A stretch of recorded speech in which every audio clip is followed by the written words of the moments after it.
أعوذ بالله من الشيطان الرجيم. بسم الله الرحمن الرحيم. إن الحمد لله نحمده ونستعينه ونستغفره ونعوذ بالله من شرور أنفسنا ومن سيئات أعمالنا. من يهده الله فلا مضل له ومن يضلله فلا هادي له، وأشهد أن لا إله إلا الله وحده لا شريك له، وأشهد أن محمدا عبده ورسوله. يا أيها الذين آمنوا اتقوا الله حق تقاته ولا تموتن إلا وأنتم مسلمون. يا أيها الناس اتقوا ربكم الذي خلقكم من نفس واحدة وخلق منها زوجها وبث منهما رجالا كثيرا ونساء، واتقوا الله الذي تساءلون به والأرحام إن الله كان عليكم رقيبا. يا أيها الذين آمنوا اتقوا الله وقولوا قولا سديدا يصلح لكم أعمالكم ويغفر لكم ذنوبكم، ومن يطع الله ورسوله فقد فاز فوزا عظيما. أما بعد، فإن خير الحديث كتاب الله، وخير الهدي هدي محمد صلى الله عليه وسلم، وشر الأمور محدثاتها، وكل محدثة بدعة، وكل بدعة ضلالة، وكل ضلالة في النار. وقد قال الله تبارك وتعالى في القرآن المجيد والفرقان الحميد: فأعوذ بالله السميع العليم من الشيطان الرجيم من همزه ونفخه ونفثه. بسم الله الرحمن الرحيم. ولقد خلقنا الإنسان ونعلم ما توسوس به نفسه ونحن أقرب إليه من حبل الوريد. إذ يتلقى المتلقيان عن اليمين وعن الشمال قعيد. ما يلفظ من قول إلا لديه رقيب عتيد. وجاءت سكرة الموت بالحق ذلك ما كنت منه تكيد. ونفخ في الصور ذلك يوم الوعيد. وجاءت كل نفس معها سائق وشهيد. لقد كنت في غفلة من هذا فكشفنا عنك غطاءك فبصرك اليوم حديد. وقال قرينه هذا ما لدي عتيد. ألقيا في جهنم كل كفار عنيد مناع للخير معتد مريب. الذي جعل مع الله إلها آخر فألقياه في العذاب الشديد. قال قرينه ربنا ما أغويته ولكن كان في ضلال بعيد. قال لا تختصموا لدي وقد قدمت إليكم بالوعيد. ما يبدل القول لدي وما أنا بظلام للعبيد. أعوذ بالله من الشيطان الرجيم. لقد كان لكم في رسول الله أسوة حسنة لمن كان يرجو الله واليوم الآخر وذكر الله كثيرا. رب اشرح لي صدري ويسر لي أمري واحلل عقدة من لساني يفقهوا قولي. رب زدني علما سبحانك لا علم لنا إلا ما علمتنا إنك أنت العليم الحكيم. معزز سامعین، پیارے نبی صلی اللہ علیہ وسلم کی حیات الطیبہ کا تذکرہ چل رہا ہے. اللہ رب العالمین کی بنائی تمام مخلوقات میں اللہ رب العالمین نے عمریں عطا فرمائیں. اللہ رب العالمین نے مختلف مخلوقات پیدا فرمائے. انسانوں کو اللہ رب العالمین نے تخلیق بخشی. انسانوں میں جہاں اللہ رب العالمین نے دوسرے مخلوقات میں انسانوں کو فضیلت بخشی، وہیں انسانوں میں اللہ رب العالمین نے انبیاء کرام کی ذات کو مقدم قرار دیتے ہوئے انہیں وہ فضیلت عطا فرمائی جو دوسرے انسانوں کو اللہ رب العالمین نے نہیں. اللہ رب العالمین نے انبیاء کو مقدم کیا، مفضل کیا دوسرے مخلوقات کے مقابلے. انبیاء سب سے زیادہ افضل. لیکن آپ دیکھیں گے اللہ کی تمام مخلوقات میں انبیاء بشمول انبیاء کے اللہ رب العالمین نے سب کو زندگی دی، سب کو عمریں دی، لیکن اللہ رب العالمین نے کسی کے زندگی کی قسم نہیں کھائی. بہت بڑی بات ہے، کسی زندگی کی اللہ رب العالمین نے قسم نہیں کھائی. لیکن اللہ رب العالمین نے قرآن مجید کے اندر نبی مصطفیٰ صلی اللہ علیہ وآلہ وسلم کی زندگی کی قسم کھائی. کہاں پر اللہ رب العالمین نے کہا اے نبی صلی اللہ علیہ وسلم آپ کی عمر کی قسم. اتنی بڑی بات. اے نبی صلی اللہ علیہ وسلم آپ کی زندگی کی قسم، آپ کی عمر کی قسم. یہ کوئی معمولی بات نہیں ہے. اللہ رب العالمین نے تمام سب کو زندگی دی، سب کو زندگی بخشی، لیکن جس زندگی کی اللہ رب العالمین نے بھی قسم کھائی وہ نبی جناب محمد صلی اللہ علیہ وسلم کی زندگی ہے. اور اس زندگی کا تذکرہ ہمارے سامنے چل رہا ہے. یہ بات معلوم ہونی چاہیے کہ آپ صلی اللہ علیہ وسلم کی زندگی، آپ صلی اللہ علیہ وسلم کی زندگی کا مطالعہ، آپ صلی اللہ علیہ وسلم کی زندگی کو سننا، اس پر عمل کرنا، یہ سارے کے سارے یہ وہ اعمال ہیں جو بہت زیادہ فضیلت کے حامل ہیں، معلوم ہونا چاہیے۔ تو خیر آگے بڑھتے ہیں۔ اللہ کے نبی صلی اللہ علیہ وسلم کی ذات اقدس پر درود و سلام کے بعد اللہم صلی علی محمد وعلی آل محمد کما صلیت علی ابراہیم وعلی آل ابراہیم انک حمید مجید، اللہم بارک علی محمد وعلی آل محمد کما بارکت علی ابراہیم وعلی آل ابراہیم انک حمید مجید۔ معزز سامعین، اللہ کے نبی صلی اللہ علیہ وسلم کی سیرت مختلف مراحل سے گزر کر غزوہ احد تک آپ پہنچی۔ مختصر سی وقت میں بہت ساری باتیں ویسے ذہن میں کہنے کے لیے ہوتی ہیں، لیکن وقت کے رہتے ان باتوں کو ختم کرنا بھی ضروری ہوتا ہے۔ ویسے سیرت طیبہ کے درس کے لیے ہفتہ واری جمعہ کے خطبوں کے علاوہ ہفتہ واری جو دروس ہوتے ہیں 1 گھنٹے کا یا پھر اس سے کچھ زیادہ یا کم، اس طرح کے دروس کی درکار ہوتی ہے، کیونکہ اس کے اندر آپ سارے کے سارے اینگلز ایک پرٹیکولر ٹاپک جو چل رہا ہوتا ہے اس کو ایکسپلور کر سکتے ہیں۔ کم وقت کے اندر ان ساری باتیں اور اس سے جو نکات ہمیں عکس کرنے ہوتے ہیں وہ بہت زیادہ مشکل پڑ جاتا ہے، بعض دفعہ اس مشکل کو میں محسوس کرتا ہوں۔ خیر، جنگ احد کے سلسلے میں باتیں آپ کے سامنے رکھی جا رہی ہیں۔ پچھلے خطبے میں آپ نے سنا کہ دونوں لشکر بالکل اب آپ کے سامنے ہیں۔ اللہ کے نبی صلی اللہ علیہ وسلم نے لشکر میں اللہ کے نبی صلی اللہ علیہ وسلم نے روح کی، آپ صلی اللہ علیہ وسلم نے اپنے کلمات کے ذریعے، اپنی باتوں کے ذریعے، اپنے موٹیویشن کے ذریعے، دیکھیے آج کل لوگ موٹیویشنل اسپیکرس بن گئے، بہت سارے لوگ موٹیویشنل اسپیکرس اس طرح سے کہلاتے ہیں اور ان کے ہزاروں لاکھوں کروڑوں میں ویوز ہوتے ہیں کہ وہ موٹیویٹ کرتے ہیں، لوگوں کو انکریج کرتے ہیں، ان کو موٹیویٹ کرتے ہیں۔ اس طرح سے بہت سارے ایسے لوگ موٹیویشنل اسپیکرس بھی ہیں جو آج کروڑوں اربوں خربوں میں کما رہے ہیں۔ 1 گھنٹے آدھے گھنٹے کی ان کے لیکچر کی اتنی زیادہ قیمت ہوتی ہے کیونکہ وہ لوگوں کو موٹیویٹ کرتے ہیں، ٹھیک ہے، کیونکہ اس طرح سے آج کل لوگوں کی اہمیت ہے۔ خیر وہ ایک الگ چیز ہے، میں بتانا یہ چاہ رہا ہوں کہ آج یہ ادنا سے امتی جس کے اندر تو اکثر غیر مسلم بھی ہیں، کچھ بول دیتے ہیں، لوگ موٹیویٹ ہو جاتے ہیں، ایسا لگتا ہے کہ لوگ موٹیویٹ ہو جا رہے ہیں اور ان کو اتنی زیادہ قیمتوں پر ہائر بھی کیا جاتا ہے۔ آپ اندازہ لگائیں، اللہ کے نبی صلی اللہ علیہ وسلم زبان رسالت سے، لسان رسالت سے اللہ کے نبی صلی اللہ علیہ وسلم جب لوگوں کو ابھارتے تھے، لوگوں کو موٹیویٹ کرتے تھے، لوگوں کو انکریج کرتے تھے، تو کیا عالم ہوتا ہوگا، سبحان اللہ۔ اسی لیے ہم دیکھتے ہیں کہ صحابہ اکرام کے اندر کیسی جان سپاری ہوتی تھی، کیسی صحابہ اکرام کے اندر پامردگی ہوتی تھی، وہ اسی لیے کہ ایک تو ان کی ایمان کا درجہ وہ ہماری امیجنیشن سے بھی بہت اعلیٰ ہے، ایک بات، دوسرا اللہ کے نبی علیہ السلام جس طرح سے انہیں انکریج کرتے تھے، موٹیویٹ کرتے تھے، اس کا تو تصور بھی ہم نہیں کر سکتے۔ آج چھوٹے موٹے مقررین کے آج ہم فین بنے ہوئے بیٹھے ہیں، آج یہ اتنا ایسا مقرر ایسے ہیں، وہ مقرر ویسے ہیں، وہ ایسے انکریج کرتے ہیں، وہ ایسے موٹیویٹ کرتے ہیں۔ ارے بھائی، اللہ کے نبی صلی اللہ علیہ وسلم جب بات کرتے ہوں گے تو کیا عالم ہوتا ہوگا، سبحان اللہ۔ ایک تو لسان نبوت، زبان نبوت، اور وہ زبان نبوت بھی ہے، اتنی مبارک زبان بھی ہے، تو اللہ کے نبی صلی اللہ علیہ وسلم اپنے دل سے تھوڑی بولتے تھے، وَمَا يَنطِقُ عَنِ الْهَوَىٰ إِنْ هُوَ إِلَّا وَحْيٌ يُوحَىٰ، بولتے بھی تھے تو اللہ کی وحی کی روشنی میں بولتے تھے۔ اللہ اکبر، اللہ کی طرف سے کنٹینٹ آ رہا ہے، اللہ کی طرف سے مواد آ رہا ہے اور زبان رسالت صلی اللہ علیہ وسلم کے ذریعے ادا ہو رہا ہے، سننے والوں کا کیا حال ہوتا ہوگا، سبحان اللہ۔ سننے والوں کے اندر ایمان کی کیسی لہر دوڑ پڑتی ہوگی۔ اللہ کے نبی صلی اللہ علیہ وسلم جو ہے صحابہ کو بات کرتے ہیں، صحابہ کے اندر گویا کہ ایمان کی بجلیاں پہنچ جاتی ہیں۔ اس کے بعد جیسے کہ حضرت ابو دجانہ رضی اللہ عنہ کو اللہ کے نبی صلی اللہ علیہ وسلم تلوار عطا فرمائی، لشکر کو اللہ کے نبی صلی اللہ علیہ وسلم نے ترتیب دی، اس طرح کا معاملہ یہاں پر چلا ہوا ہے۔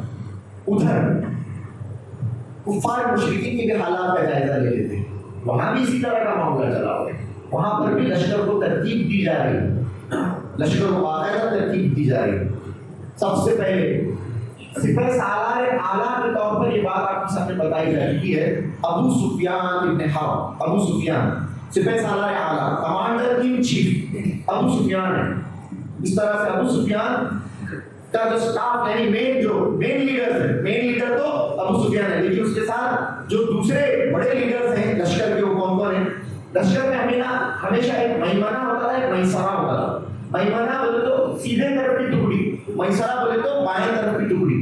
سیدھے طرف کی جو ٹکڑی تھی اس پر حضرت خالد بن ولید مامون تھے، خالد بن ولید جو ابھی مسلمان نہیں ہوئے، خالد بن ولید مین سپہ سالار اعلیٰ، یاد رکھیں ناموں کو، ابو سفیان۔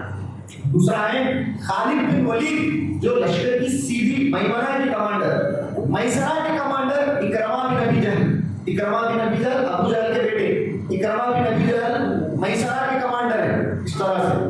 اور اسی طرح سے پیدل جو لشکر پیدل تھا، پیدل جو لوگ چل رہے تھے اپنے پیروں کے اوپر جو لڑنے والے تھے، ان کے کمانڈر تھے صفوان بن امیہ، صفوان بن امیہ ان کا کمانڈر، جو لوگ پیدل تھے، میمنہ کے خالد بن ولید، میسرہ کے اکرمہ بن ابی جہل، جو لوگ پیدل تھے ان کے صفوان بن امیہ۔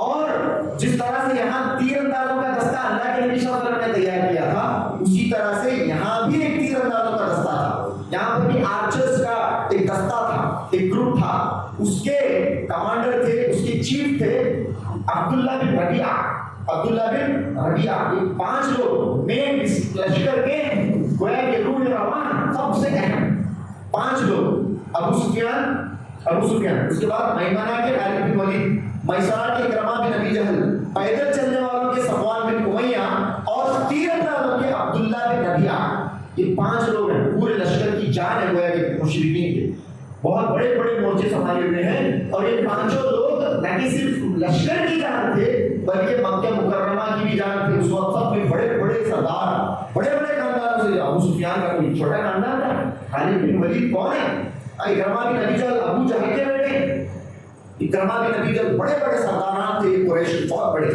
اور سب کے سب اسلام کے خاطر تلوار اٹھا کر اسلام دشمنی میں سب سے سر فہرست تھے، مسلمانوں کو سفید دہر سے مٹانے کی خواہش لے کر میدان جنگ کے اندر حاضر ہوئے تھے۔ سبحان اللہ، اللہ کی قدرت دیکھیے، اللہ رب العالمین کی قدرت دیکھیے، اور جب ہدایت دیتا ہے تو سبحان اللہ کیا معاملہ ہوتا ہے۔ یہ 5 جو جنگ احد میں سر فہرست ہیں، یہ 5 جب مسلمانوں کو سفید دہر سے مٹانے کا منصوبہ لے کر میدان احد میں حاضر ہوئے ہیں، پانچوں کے پانچوں صحابی بنتے ہیں، پانچوں صحابی، یہ 5 جو ہیں، پانچوں کے 5 صحابی ایسے صرف یہ کہ مسلمان بنتے ہیں، صحابیت کا شرف انہیں حاصل ہوتا ہے، اور قیامت کی صبح تک ان 5 کو رضی اللہ تعالیٰ عنہ کہا جائے گا۔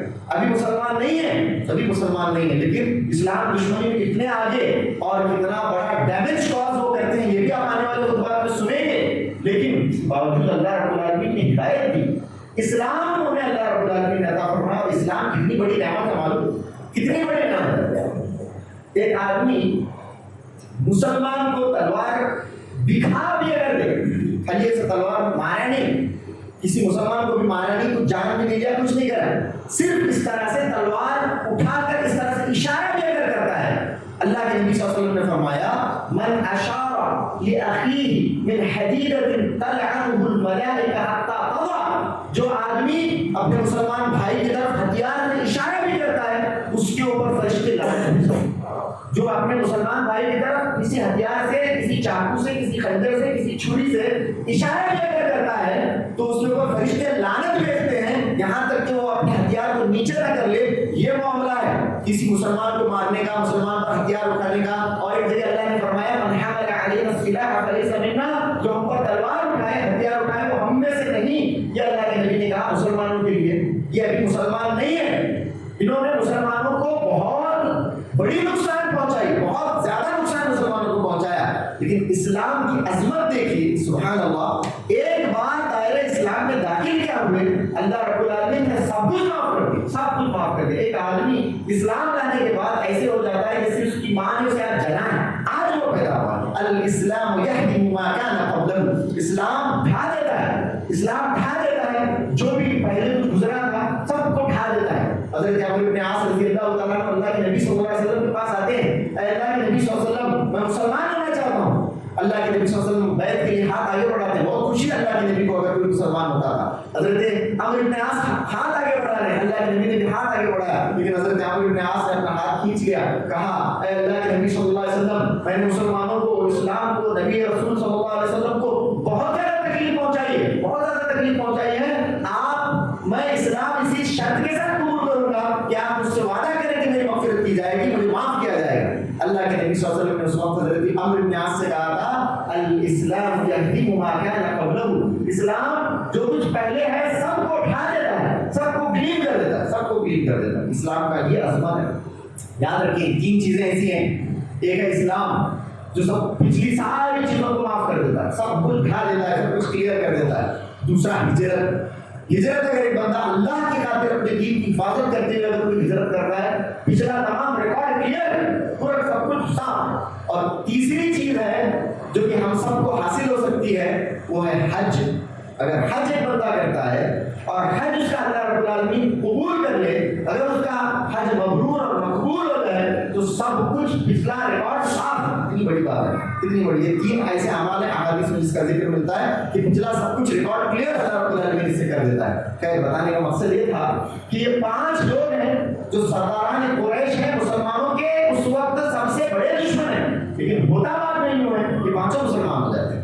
خیر، ایک الگ بات تھی۔ اب واپس جنگ کی طرف آتے ہیں۔ ادھر یہ 5 لوگ، انہوں نے ترتیب دی لشکر کو ترتیب دی کہ میمنہ، میسرہ اور پیدل جو لوگ ہیں، اور اسی طرح سے تیر اندازوں کا جو دستہ ہے اس کو پوری طرح سے کھڑا کیا گیا۔ اب ادھر سے اور ایک اس کے اندر معاملہ، کفار کی جانب سے ایک بہت بڑی چال چلی، ایک بہت بڑی سازش، ایک بہت بڑی چال۔ سامنے مسلمانوں کا لشکر ہے، سامنے مسلمانوں کا لشکر ہے، ادھر کفار کا لشکر ہے 3000 کی تعداد میں، 3000 کی تعداد میں، اور مسلمان کتنے ہیں؟ 700 مسلمان بچ گئے ہیں، 700 مسلمان، 3000، 700 مسلمان سامنے سے ہیں۔ پھر بھی دیکھیے خوف کیسا ہے، ڈر کیسا ہے دل کے اندر، اور مسلمانوں کا روب کیسا تھا اس زمانے میں۔ آج مسلمانوں سے کوئی نہیں ڈرتا ہے، مسلمانوں سے کوئی نہیں ڈرتا، مسلمانوں کا کوئی روب نہیں ہے، مسلمانوں کے بارے میں کوئی روب نہیں کھاتا ہے۔